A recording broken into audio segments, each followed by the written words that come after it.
बैतुल्लाह का तवाफ और सरजमीन मक्का जाने की ख्वाहिश तो हर मुसलमान की होती है, लेकिन कुछ सवालात हैं जिनके जवाबात जानना भी ज़रूरी है। खाना काबा का नक्शा किसने बनाया?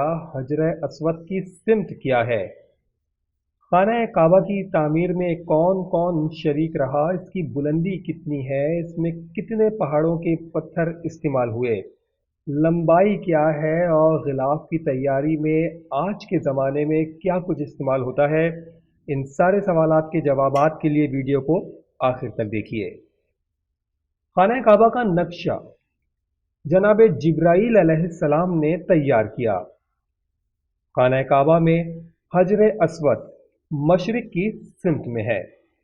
खाना काबा का तवाफ हजर अस्वद से ही शुरू होता है, यानी कि जिस तरह से घड़ी की सुई घूमती है, काबे का तवाफ इसके बरक्स होता है।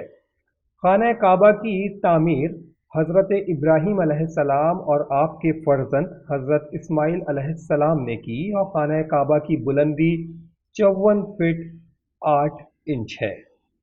खाना काबा को तामीर हुए इस वक्त तकरीबन 4000 साल का अरसा बीत चुका।